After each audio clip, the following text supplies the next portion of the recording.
আসসালামু আলাইকুম ওরহমতুল্লাহি অবরাকাতু। প্রিয় বন্ধুরা, ইউরোপ ইনফরমেশন বাংলা চ্যানেলের পক্ষ থেকে দেশ এবং দেশের বাইরে, দূরে এবং কাছে যে যেখান থেকে আমাদের নতুন আরেকটি নিয়মিত ভিডিও দেখছেন সবাইকে জানাই স্বাগতম। তো প্রিয় বন্ধুরা, আজকে আপনাদের সামনে চলে আসলাম নতুন আরেকটি আপডেট নিয়ে। সেই আপডেট হচ্ছে পোল্যান্ডের অ্যাপয়েন্টমেন্ট আপডেট এবং হচ্ছে পোল্যান্ডের ফেক ভিসা। এ বিষয়ে হচ্ছে আমরা আপনাদেরকে আজকে সম্পূর্ণ ক্লিয়ার করব। তো আমরা অনেকেই কিন্তু এখন হচ্ছে ডাবল এন্ট্রি ভিসা করতে পারতেছি এবং হচ্ছে পাশাপাশি এখন বর্তমানে অ্যাপয়েন্টমেন্ট কিন্তু অনেকটা সহজ হয়েছে। যদি আপনি সৌদি আরবের দিকে তাকান, তাহলে হচ্ছে সৌদি আরবে কিন্তু এখন উইকলি ২ টা ড্র হয়। আগে কিন্তু একটা সপ্তাহে হচ্ছে ১ টা ড্র হতো। তো এখন কিন্তু আপনার হচ্ছে উইকলিতে ২ টা ড্র হচ্ছে এবং পাশাপাশি মিডল ইস্টের অন্যান্য দেশগুলোতে কিন্তু এখন অ্যাপয়েন্টমেন্ট পোল্যান্ড এম্বাসির খুবই সহজ হয়ে গিয়েছে। ইতপূর্বে আমরা দেখেছি যে অনেক সময় কিন্তু পার করার পরে হচ্ছে অ্যাপয়েন্টমেন্ট পেতাম। কিন্তু বর্তমান সময়ে কিন্তু কাতারে দেখা যাচ্ছে অ্যাপয়েন্টমেন্ট অনেকেই পাচ্ছে। তারপর হচ্ছে আপনার আবুধাবিতে পাচ্ছে অনেকে। এরপর হচ্ছে সৌদিতে এখন ২ টা ড্র হচ্ছে সাপ্তাহিক। সিঙ্গাপুরেও অ্যাপয়েন্টমেন্ট অনেকে পাচ্ছে। আর ইন্ডিয়ার যে বিষয়টা সেটি স্পেসিফিকভাবে বলতে গেলে ইন্ডিয়াতে এখন অ্যাপয়েন্টমেন্ট অ্যাভেইলেবল। আপনার যে কোনো সময় অ্যাপয়েন্টমেন্ট নেওয়া যায় ইন্ডিয়া থেকে। তো ইন্ডিয়ার বিষয়টা কিন্তু একবারে ক্লিয়ার। এরপরে আসি ডাবল এন্ট্রি ভিসা সম্পর্কে। পোল্যান্ডের জন্য আপনারা জানেন যারা যে পোল্যান্ড এম্বাসি ফেস করার জন্য কোনো ধরনের টুরিস্ট, মেডিকেল, বিজনেস এই ধরনের ভিসা নিয়ে এম্বাসি ফেস করা যায় না। সো তাদেরকে যেতে হবে হচ্ছে আ ডাবল এন্ট্রি ভিসা করে। তো ডাবল এন্ট্রি ভিসাটাও এখন কিন্তু অনেকটা সহজ হয়ে গেছে। অনেক মাধ্যমে অনেকে করতেছে এবং আমাদের যাদের কাজ করতেছি তারাও অনেকেই করেছে। তো এখন ডাবল এন্ট্রি ভিসাটা করার পরে আপনি কোনো এজেন্সির কাছ থেকে ওয়ার্ক পারমিট নিয়েছেন অথবা কারো কাছ থেকে ওয়ার্ক পারমিট নিয়েছেন। তারা বলেছে আপনাকে জমা করে দিবে। আপনার পাসপোর্ট হচ্ছে ইন্ডিয়াতে নিয়ে গিয়ে জমা করে তারপরে আপনাকে স্ট্যাম্পিং করে এনে দিবে। তার মানে হচ্ছে আপনি প্রতারিত হচ্ছেন। তার কথাগুলো হচ্ছে কেন আমি আপনাদেরকে ক্লিয়ার করে দিচ্ছি। সেটি হচ্ছে যে পোল্যান্ড এম্বাসির যে নিয়ম সেটি হচ্ছে যে অ্যাপ্লিক্যান্ট নিজে হচ্ছে ভিএফএস গ্লোবালে জমা দিবে এবং মূল হচ্ছে আপনার পোল্যান্ড এম্বাসি থেকে ইলেকট্রিক ড্রোর মাধ্যমে আপনাকে অ্যাপয়েন্টমেন্ট দেওয়া হবে।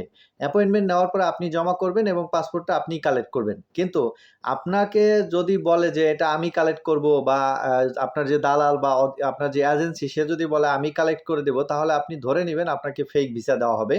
ইতপূর্বে আমরা ২ দিন আগেও একজনকে দেখেছি। এর আগেও আমি অসংখ্য দেখেছি কয়েকজনকেই যে তাদেরকে স্টিকার ভিসা সেটা হচ্ছে ইন্ডিয়া থেকে তারা sticker visa, fake visa printing করে তারপর হচ্ছে পাসপোর্টের সাথে লাগিয়ে দিয়েছে।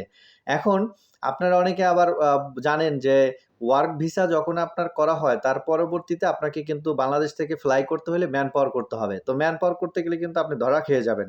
আর যদি আপনি টুরিস্ট ভিসা হন, টুরিস্ট ভিসায় কোনো ধরনের ম্যান পাওয়ার করা হয় না বা করা লাগেও না।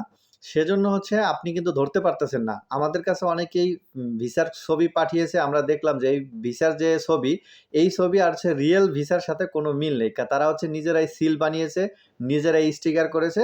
স্টিকার করে হচ্ছে পাসপোর্টের সাথে আপনাকে লাগিয়ে দিয়েছে। এভাবে করলে কিন্তু আপনি বড় ক্ষতির সম্মুখীন হবেন।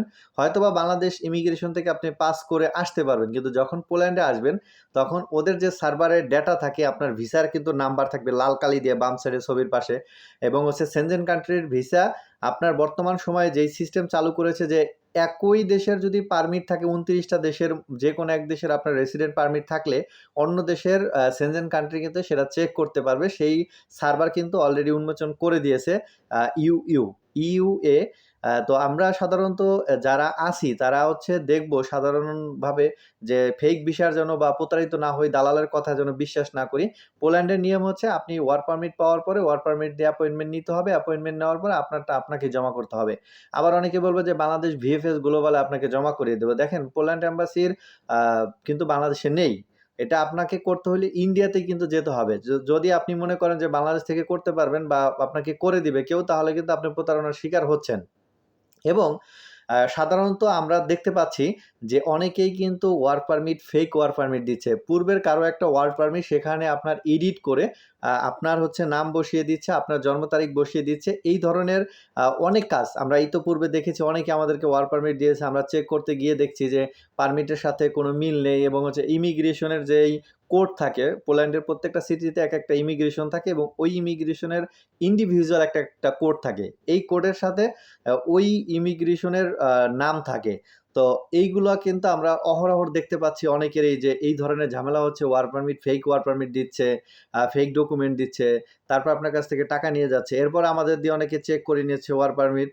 আমরা বলার পরেও যদি তারা লেনদেন করে প্রতারিত হয়, তাহলে তো আমাদের কিছুই করার নেই। আমরা আমাদের চ্যানেলে অলওয়েজ আপনাদেরকে মনে সাবধান করার জন্য ভিডিওগুলো করে থাকি। বিভিন্ন ভিসা রিলেটেড বিষয়ে আমরা ভিডিও করে থাকি। তো এখন বর্তমানে কিন্তু ডাবল এন্ট্রি ভিসা একটু সহজ হয়েছে আগের তুলনায়। যার কারণে পরবর্তীতে আপনারা যারা এম্বাসি ফেস করবেন, এখন অনেক মানুষ এম্বাসি ফেস করতে পারবে ইন্ডিয়াতে। আশা করা যায় যাদের কোম্পানিগুলো ঠিক আছে বা কোম্পানির সাথে আপনাদের যাদের যোগাযোগ আছে এবং হচ্ছে কোম্পানি থেকে মূল সাপোর্টিং ডকুমেন্ট দিচ্ছে এবং কিছু কন্ট্রাকচুয়াল ডকুমেন্ট দিচ্ছে, সেই ডকুমেন্টগুলো নিয়ে আপনি আপডেট ডকুমেন্ট নিয়ে এম্বাসি ফেস করতেছেন এবং কোম্পানির আপনার প্রয়োজন, তখন কিন্তু আপনার ভিসা হওয়ার সম্ভাবনাটা অনেকটা থাকবে এবং হচ্ছে আপনার যে ফাইলটা, সেই ফাইলটা কিন্তু সুন্দরভাবে রেডি করতে হবে। যাতে করে তাদের বিশ্বাস করাতে পারেন যে আপনি এখানে পোল্যান্ডে এসে কাজ করবেন বা পোল্যান্ড থেকে অন্য দেশে চলে যাবেন না। এটা আপনাকে বিশ্বাস করাতে হবে এবং পোল্যান্ডের যে ওয়ার্ক পারমিট গুলো নিয়ে থাকেন, তারা সাধারণত অথেন্টিক ওয়েতে ওয়ার্ক পারমিট নিবেন। আরেকটা আপনাদেরকে একটু মানে ক্লিয়ার করি বিষয়টা। ভিডিওটা অনেক লং হবে, তারপরেও আমি ক্লিয়ার করি।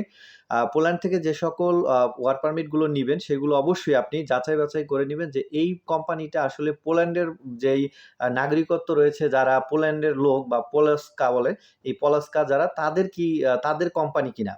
যদি তাদের কোম্পানি হয়, তাহলে কিন্তু ভিসা হওয়ার পসিবিলিটি অনেক বেশি থাকে।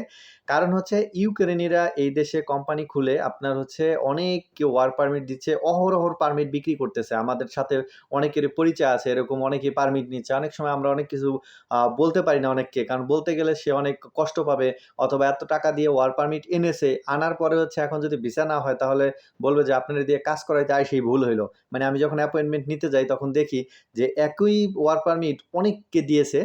এইগুলো হচ্ছে ইউক্রেনীয়রা এই কাজগুলো করে থাকে সাধারণত। এরা হচ্ছে পারমিট বিজনেস করে এবং এদেশে একটা কোম্পানি খুলে তারা হচ্ছে রেজিস্ট্রেশন করে, অসংখ্য কোম্পানি খুলে তারা হচ্ছে পারমিট অহরহ বাঙালিদের কাছে বিক্রি করতেছে, অথবা আবার বাঙালিরা এখানে আসার পরে হচ্ছে আপনার এদের কাছ থেকে পারমিটগুলো কিনে নিচ্ছে। তো তাদের কিন্তু ভিসা হয় না। আমি অনেকগুলোই দেখেছি। আর ইউক্রেনীয়রা কিন্তু ওরকম পোল্যান্ডের ভাষাও জানে না। কারণ আপনি যখন এম্বাসি ফেস করবেন, তখন কিন্তু আপনার ওই কোম্পানিতে বর্ডার গার্ডকে ইনফর্ম করবে পোল্যান্ড এম্বাসি। আপনি ধরেন সিঙ্গাপুরে এম্বাসি ফেস করেন, ওইখানে সিঙ্গাপুরের এম্বাসিতে যারা রয়েছে চাকরিতে, কনসুলার টিম, তারা হচ্ছে পোল্যান্ডের বর্ডার গার্ডকে ইনফর্ম করবে। ইনফর্ম করলে তারা হচ্ছে কোম্পানির রেপুটেশনগুলো দেখবে, তারা অনলাইনে চেক করবে। কারণ প্রত্যেকটা পারমিট কিন্তু বর্ডার গার্ড ছাড়া অ্যাপ্রুভ হয় না। আমরা যারা আছি, আমরাও যদি কাজ চেঞ্জ করি, তাহলে আমাদেরও কিন্তু পারমিট কিন্তু বর্ডার গার্ডেই অ্যাকসেপ্ট করে। ওরা হচ্ছে অ্যাপ্রুভাল দিলেই পারমিট বের হয়। এবং আপনার হচ্ছে যখন আপনারা মানে আমরা ফরেনার যারা রয়েছি, তাদের যদি পারমিট উঠায়, তাহলে এই বর্ডার গার্ডই কিন্তু উত্তোলন করে এবং তারাই কিন্তু অ্যাপ্রুভাল দেয়। সো সবকিছু কিন্তু বিষয়টা আপনাদের দেখতে হবে যে কার কাছ থেকে পারমিট নিচ্ছেন, কোন কোম্পানির পারমিট নিচ্ছেন এবং এই কোম্পানিটা কতটুকু অথেন্টিক, সেই বিষয়গুলো কিন্তু আপনাদেরকে মাথায় রাখতে হবে। তো আজকের ভিডিওতে আমরা অনেক লং করে ফেলেছি, তারপর আপনাদের অথেন্টিক কিছু ইনফরমেশন দেওয়ার চেষ্টা করলাম। আপনারা এই বিষয়গুলো থেকে সাবধান হবেন। ইনশাআল্লাহ আমরা পরবর্তী ভিডিওতে পোল্যান্ডের নতুন কোনো বিষয় নিয়ে, নতুন কোনো খবর নিয়ে আপনাদের সাথে দেখা হচ্ছে নতুন বিষয় নিয়ে। আল্লাহ হাফেজ। আসসালামু আলাইকুম ওয়া রাহমাতুল্লাহি ওয়া বারাকাতুহু।